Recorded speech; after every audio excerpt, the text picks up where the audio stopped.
What's going on, everybody? It is Overreaction Time once again. I am your host, Simon Samano, and back with me on ORT, it is none other than the fabulous Farah Hannoun. What's good, Farah? How you doing?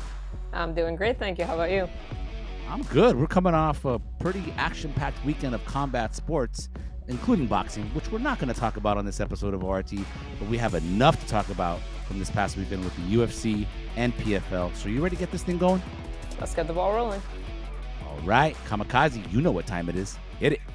I mean, guys, what are you fucking? Is this tonight's stupid question night? Are you guys that fucking stupid? You can't be that fucking stupid. Who gives a shit? One of the dumbest things I've ever read in my life. Fucking common sense. Everybody knows that.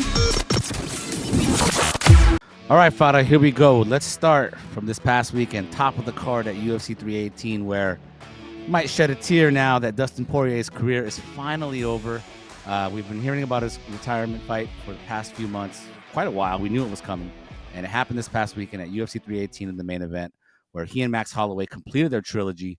Definitely gave us a fight of the year contender, but in the end, Max Holloway comes through with the victory. I should mention also, in a fight after they each knocked each other down in the second round, in a fight that could have been over and not gone the distance, but it did go the distance. It was a unanimous decision, 249-46s for Max and a 48-47. Now, we know Dustin Poirier is retiring. We'll talk about Dustin in just a minute, but let's start with the winner and Max Holloway. And if you watched last week on this show, Farah, I did say all of the pressure was on Max Holloway, and that was a really close fight, a great win for him. And so I'm going to go ahead and tell you this right now, that Max Holloway saved his career with his win over Dustin Poirier. I see where you're coming from when you say that, because obviously he got knocked out for the first time in his career against Ateba Gautier, lost that featherweight title fight, and then he would have lost the BMF title, I guess, if he lost.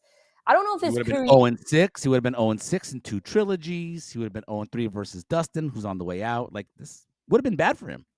It would have been bad for sure, but I'll say it's an overreaction for the simple reason that I think Max has a big enough name where you can just, he could have ran things back with Charles Oliveira had he lost. There were options for him. He's a big enough name to stick him in any kind of fight in that regard. So that's why I'll say it's an overreaction. But in terms of title picture and top contention, all that stuff, I would agree. But in terms of like career being over or anything like that, I would say it's an overreaction for the simple reason that I feel like he's a big enough name where you can match him up with the likes of Charles Oliveira. And who wouldn't watch that if, that's the fight I'd make if he lost. Sure, but could you imagine, though, if the fight, imagine that second round that I mentioned, which was a wild second round, maybe the round of the year, right? Like the round 2 of that fight might hold up as the round of the year. You got 2 legends in there banging it out.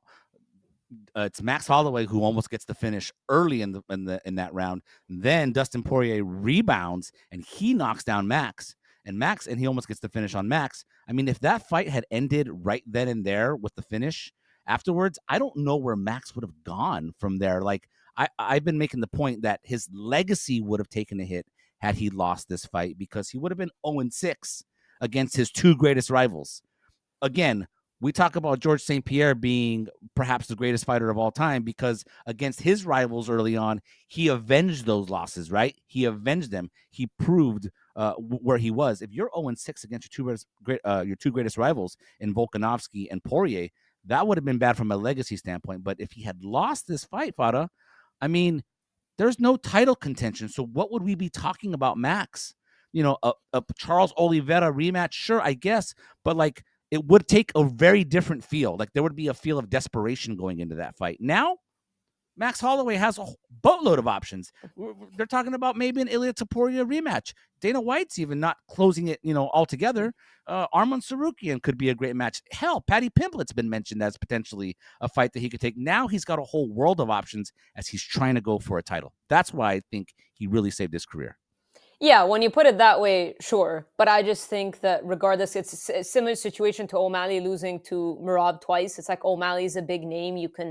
He can be on pay-per-views. You can match him up 35, even whoever at 45 in that rate. And same thing with Max, not that he's going back to 45, but that's what Max's career has been. The fact that he was able to compete in 2 different weight classes and still draw those big names, even when he went 0-3 against Volkanovski. And I'm sure a lot of people felt like it was over for Max then.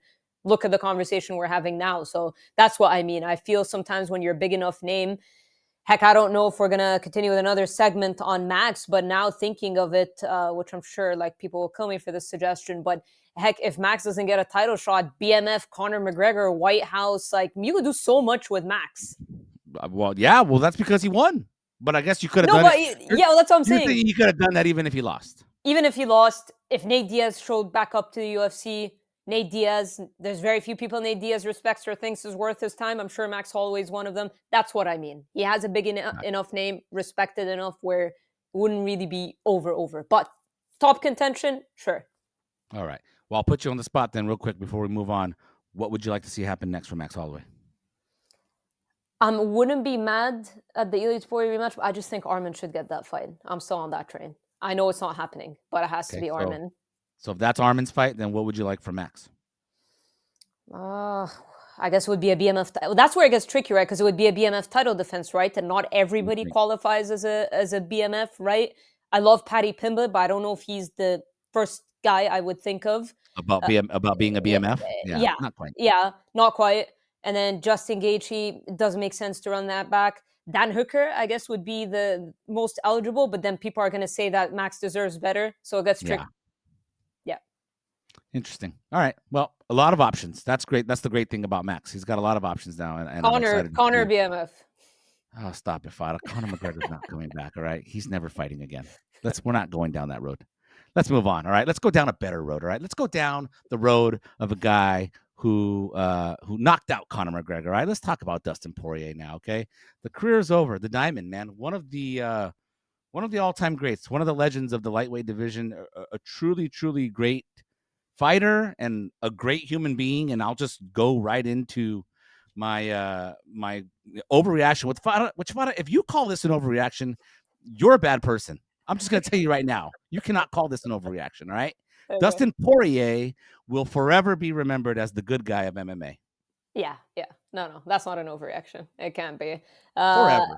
Yeah, and I've had the pleasure of meeting Dustin and interviewing Dustin. No, he's given us so many incredible performances as well. His Good Fight Foundation. He's kind of the example you point to when showing people that fighting isn't what you think it is, that these athletes, like when you want to show the good side of MMA, you show Dustin Poirier. So no, I can't call that an overreaction. Absolutely not. So yeah. I mean, I wish this sport was full of more Dustin Poiriers. You know, Dustin Poirier is a guy who has really, like, I haven't always thought, clearly he's given us a lot of great fights and bangers over the years, right?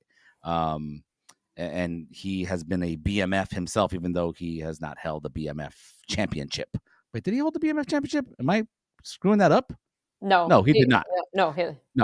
But what I'm saying here, though, with regard to Dustin, is he's like you said, just to piggyback off what you said, he has been a professional athlete through and through. I feel like this sport, which is, you know, slowly but surely going into reality TV, you know, soap opera type of, you know, that's where we're headed, right, in this era, it seems. But Dustin Poirier has been one of the good guys who's carried himself like a professional athlete. And I just don't think there are enough guys who carry themselves that way.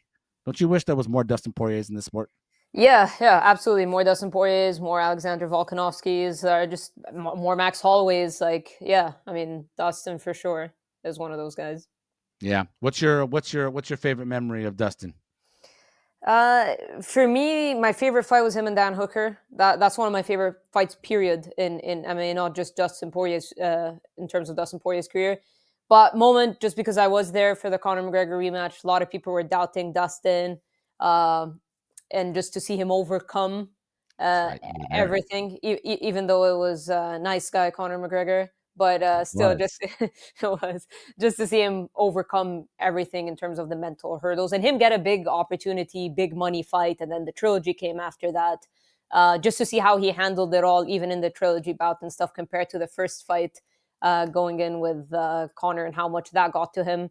That was cool, and for sure one of his biggest moments of his career, and what kind of like launched him into superstardom. And he's always kind of been a star, but like now. No. Way more recognizable. I think because we're in the bubble, Dustin Poirier has always been something big to us covering the sport on a regular basis. Yeah. But you knock out Conor McGregor, you instantly become, even more than that. Like, he was on Hot Ones shortly afterwards. Right. Coming.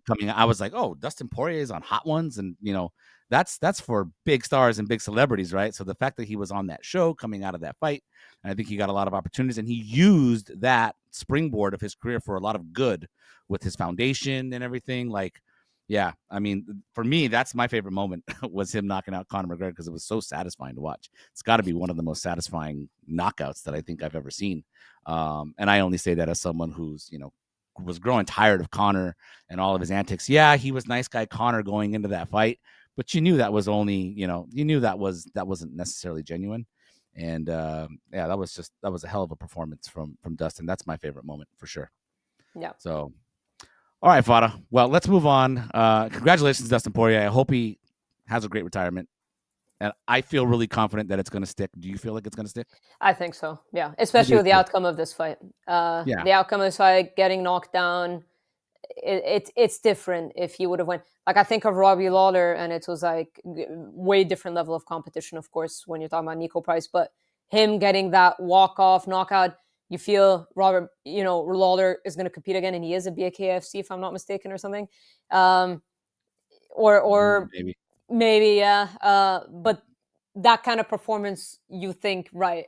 Like, yeah, that was like flawless. But Dustin Poirier, he was already like, this was set up for his retirement. He was talking about it, and then he went through a war. He got dropped, and yeah, and didn't go his way. So I feel like it'll stick. Yeah, I can't see him doing anything like BKFC or boxing matches or anything too. I feel like he had a nice interview with Mike after the event. A nice one-on-one interview. I think they must have done it the next day. Dustin had a chance to watch back the fight, and I really got the sense that he understands, like, he's making the right decision. And I wish him nothing but the best. So hopefully we're not talking about Dustin Poirier being back in a fight on this show anytime soon or ever. Yeah. All right, Farah. Let's continue now with some more UFC 318. I want to talk about the co-main event because Paulo Costa put on a really nice performance in this fight with Roman Kopylov. So much so, Farah, that I'm just going to go ahead and hit you with this now. Paulo Costa is back as a legitimate UFC middleweight title contender. Okay, maybe not title contender. Don't tell me you're going to you want to match him up with Khamzat or something if Khamzat wins the belt. Let's not get crazy.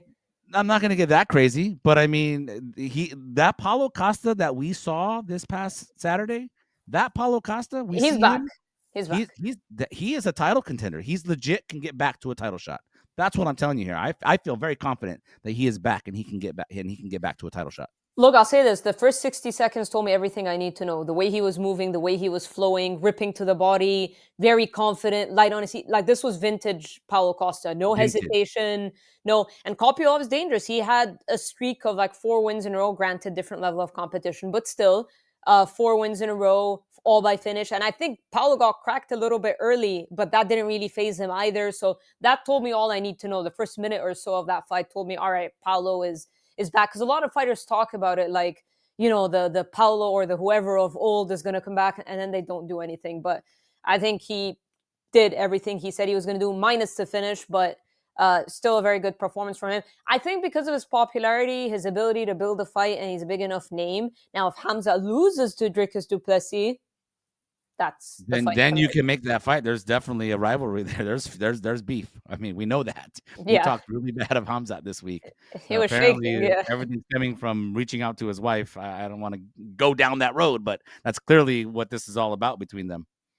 Yeah, but I'll say this, because he's a big enough name and he's popular enough, and the top of the middleweight division is a little bit stagnant, and it's been a minute since Paulo has even been part of this conversation. So when you look at the newer names that are up there, Imavov, Dricus du Plessis, Khamzat, he hasn't fought any of those. So that's good for him because he's been out of the top contention picture for a while, whereas the Whitakers and the Stricklands were there. Even RDR, he hasn't fought yet.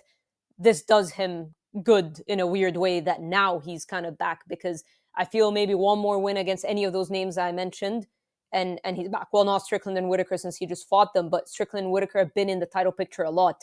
UFC are probably going to want somebody different. So, yeah. Yeah, one more.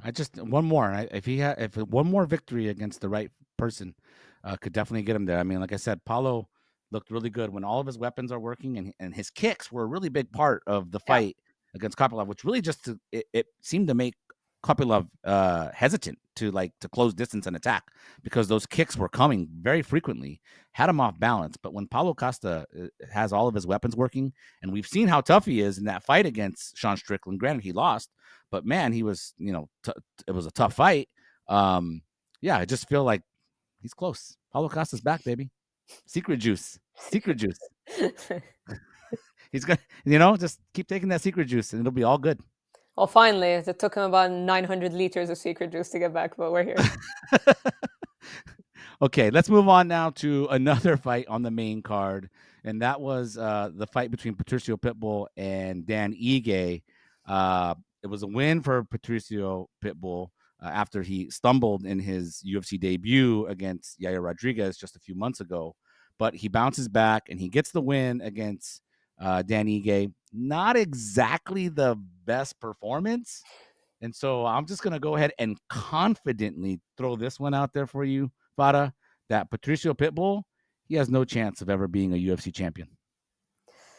I think that's fair. I don't think that's an overreaction, just because of, like you said, the performances are what get you fast tracked, and he is not on the fast track at all, he needs to be, because he's 38 years old. Exactly, and there isn't that high demand, even persona-wise, because sometimes you get fighters who maybe don't put the most entertaining performances, but on the mic they're doing it. None of that is there, and I think because there was a lot of expectation from him coming as a former, at least Michael Chandler came in with a bang. He didn't end up doing too much, but he kept getting linked to all these massive names like Poirier and Gaethje and Oliveira, and he fought all big names. Whereas Pitbull, I mean, Dan Ige is a perennial contender and he's a solid fighter, but you had your chance with Yair Rodriguez. That was the one. And that was a dud of a performance as well. Granted, I know Yair can be tricky. So it's hard to put Dan Ige away, but you just needed, Costa didn't put Kopylov away, but we're impressed. So it doesn't really have to be a finish. It doesn't have to be that. Yeah, it doesn't have to be that. We just have to be impressed by what we see. And what we've seen from Patricio Freire in 6 rounds of UFC action is a very hesitant and timid fighter, like a guy who's fighting not to lose. And when you're his age and you come over from Bellator as a former Bellator former Bellator champ, as a guy who in the past, when you were the featherweight champion, you considered yourself and boasted about yourself being the best fighter in the world, the best featherweight in the world. You used to call out Volkanovski. You can't then come to the UFC, get your chance, and just fight not to lose. You got to prove it. And that's why I feel very confident. Like, he's just, I don't know where he goes from here. I don't know where you book him. I guess he fights up in the rankings, right? But he's never going to be a champion. That's the issue. Them declaring those things, similar to Patchy Mix. It's like the expectations become so high when you're declaring yourself as the best and calling out the UFC champions and stuff. And then when you come out and the performances aren't matching what you've been saying all these years, that's when it becomes a problem. Yeah. He beat Dan Ige. So Dan Ige was number 11 in the featherweight ranking. So you assume maybe, right? That's where Patricio just substitutes him. So what do you think next? Something like, I don't know, Aljamain Sterling, maybe? No. Josh Emmett? Josh Emmett's where I'd go. And I think Josh Emmett could bring... Well, that's what I thought Dan Ige matchup-wise was going to do for Patricio, He's gonna bring it out, bring the Pitbull out in him. Yes. I mean, if Josh Emmett can't, then he's gonna have to be timid against Josh Emmett, right? You want to escape that overhand bomb. But I think Josh Emmett's a fair fight. That's a good metric. Yeah, I guess so. All right, let's move on from Patricio, and let's talk about now, Farah. On this show, I don't especially talk about preliminary fights, okay, or preliminary fighters, but I am going to talk about one right now because I want to get in early right now. All right, Ateba Gautier. Ooh, my goodness, Ateba Gautier is something else, Farah. Knockout win this past weekend. Yeah, I don't even need to mention the opponent's name because I'm sure it was a can. Who was it? Who was it anyways? Do we know who was it? Who was his opponent? It's not really relevant. Ouch. I just wrote the article, double ouch. I wrote the article this morning. You did? Well, I'll tell you right now who it was. It was against Robert Valentin. We don't Ultimate Fighter alum, yes. Sure, Ultimate Fighter alum. I don't watch the Ultimate Fighter, so I wouldn't even know that. Anyways, but we get in on this, his second UFC fight. Man, what a performance. I know Robert Valentin is nobody special, but just from what I saw this past Saturday, Farah, I'm going to go ahead and hit you with this, that Ateba Gautier has future UFC middleweight champion written all over him. Oh, yeah. I mean, listen, all those first round finishes, the physique, the power, this is how you get a fast rise. It's doing this. You get the bigger step up in competition. He talked about it in the post-fight about when they asked him about his grappling. He's like, yeah, I work on it all the time, but I basically don't want you guys to see it. Like, this isn't the point. He's like, what's the point is exactly what he said. He'll need it at some point. He'll need it at some point against somebody. But right now, he does not. Yeah. And you know, he's from Cameroon. A lot of people can link a similar story to Francis Ngannou coming in. And obviously, Francis proved to be a phenomenal fighter and a champion. But this is what you see out of them early. And that's the potential that you feel can come out of them. And I think he should fight in Paris. I mean, speaks French, can interact with the crowd. They're an incredible crowd in Paris. I think this will they'll love him. This will really boost his popularity. French media is great. They do some of the best coverage, period, in MMA. I think that's where he needs to go. He needs to be, this was in front of a big crowd, but he needs to be in front of a big crowd that will resonate with him. So I'd like to see him on the Paris card and spoke him against anybody, really. Now, I will say you did mention the F word earlier, and that was fast track. He's only 23 years old. Do we necessarily want a fast track? If he's disposing of people in 70 seconds like he did with Robert Valentin, then yes, we do. We do? Man, I don't know. I don't know if I want the fast track. Like, maybe it doesn't have to be as slow as Paddy Pimblett's has been, but like we can take our time with this kid. This kid is something. I'm not saying I'm not saying top 15 now, but I'm just saying if he. We're not saying bottom of the rankings already. We still want him to get a couple more wins over some. I'll say this: if he gets another quick knockout in his next fight, as long as it's not someone who's like 0-1 in the UFC or 0-0, like if they give him someone with at least like a 4-2 record and he gets a quick knockout, you push him. These divisions need new blood. And some people are ready for that push. You'll never know. And you're not really going to harm his career. Like you said, he's 23. So even if he gets pushed a little bit, I look at the losses we look at early on, like Max Holloway losing to Conor McGregor when he was super young and stuff. Like, it happens to a lot of fighters. Charles Oliveira lost like 100 times early on. And then, so yeah. Gautier is not undefeated. He's got a loss. Yeah. It was a split decision loss. He's 8-1, I believe. So why not? If you're starching people like that, then how many people are they going to get him to starch in the first round? I know he's only 2-0. I'm just saying. But I'm saying if he goes on and starches the next person in 60 seconds or just over a minute or something, then because that's how he's going to get hype behind him, is the bigger names. Sure. Yeah. Well, when you fight a guy like a Robert Valentin, who's a nobody, the fight should look the way it looked. Like he was just outclassed him. There was no struggle whatsoever. And you just look at this kid, and he's built different. He's a beast. He hits hard. Well, that's what I'm saying. Francis Ngannou, and I'm not comparing them because they're both the middleweight Francis Ngannou comparisons. Yeah, I mean, he's from Cameroon. Yeah. I'm sure he's looked up to him and stuff like that. But that's what you do when you come out and you have that type of power and you're taking people out in the first round. It's the fast track's going to happen.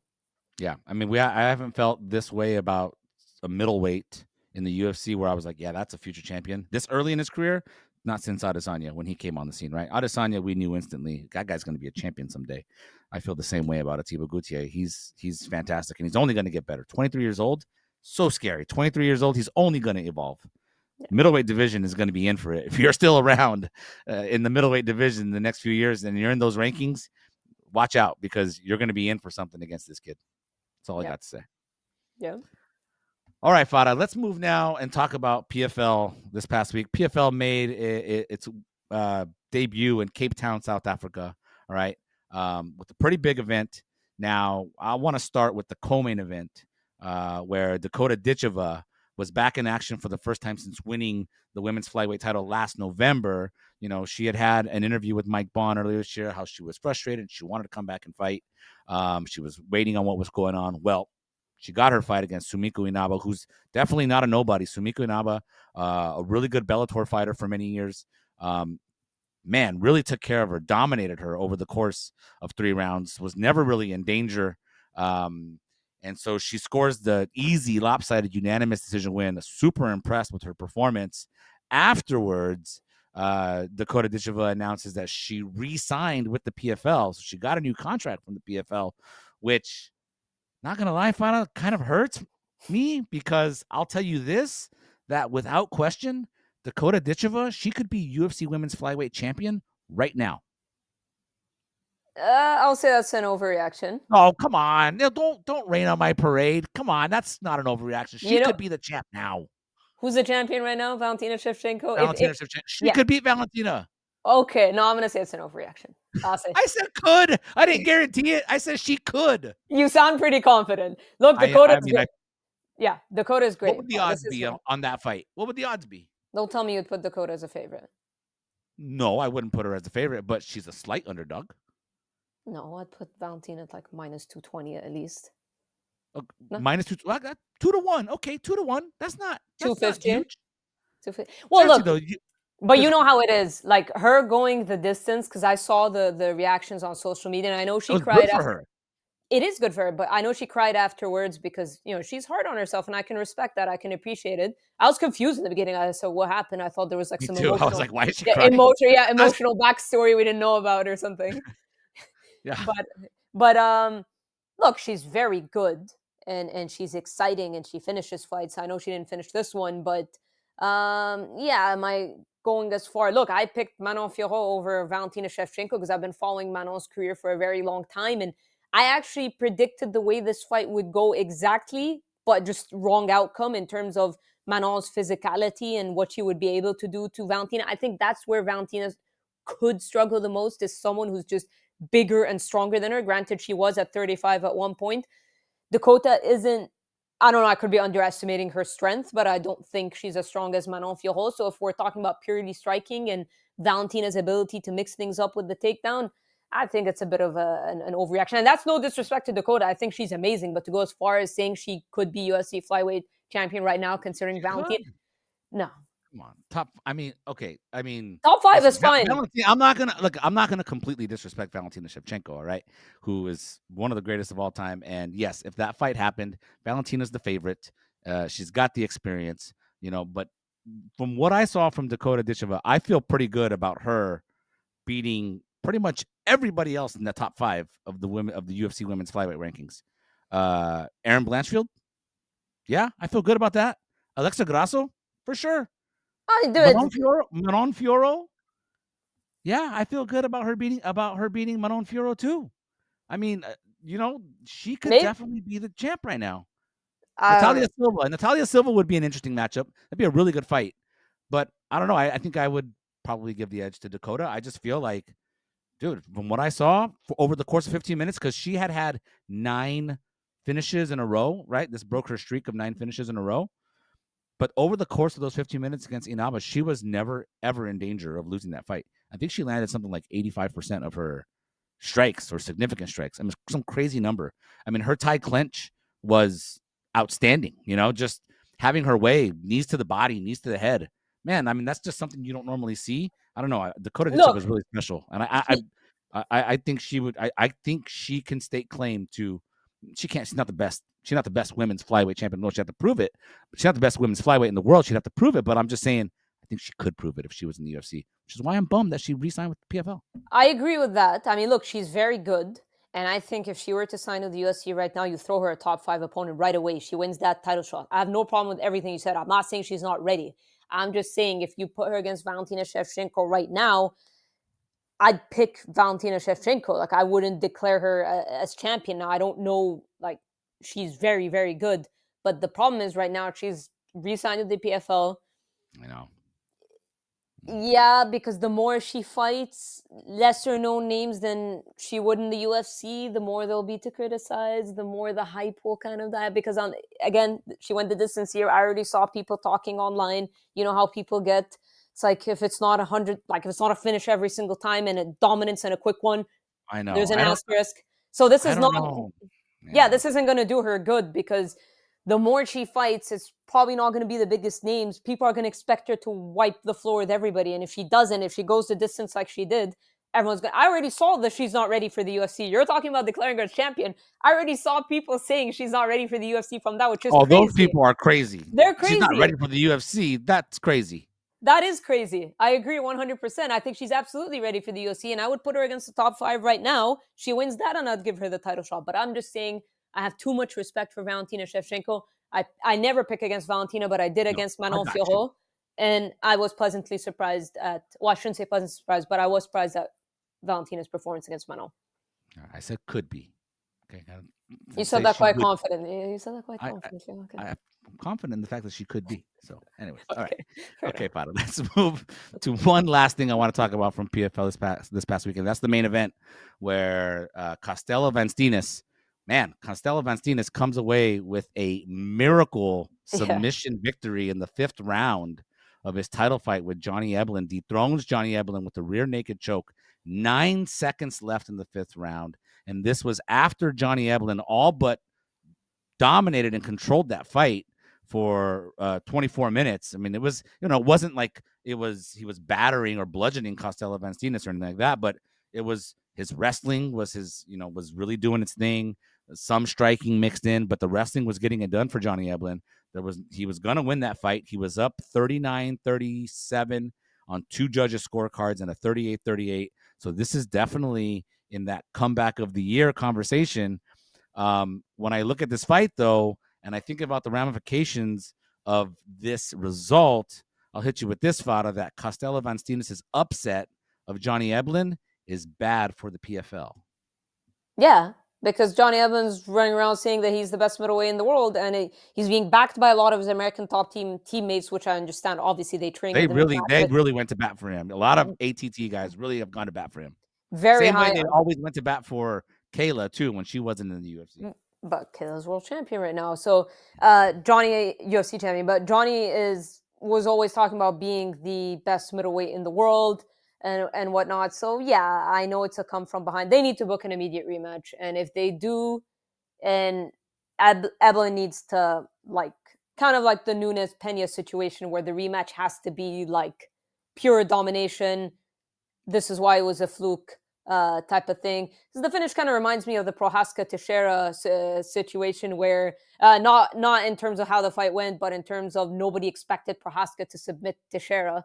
This is kind of similar where Eblen is the one getting submitted on the ground. It's not like he was knocked out because that's what most people thought. That's the way for Eblen to lose, right? To get caught. But if you're going to grapple with him. So yeah, it is bad for the PFL, obviously, because they're Johnny Eblens, they're Dakotas. Those are the people that they push their brand with, these fighters that have been dominating, doing incredible things. And for Eblen to lose, yeah, for sure it's not good. But I think they 100% book an immediate rematch. Eblen called for it, and I think he'll get his wish.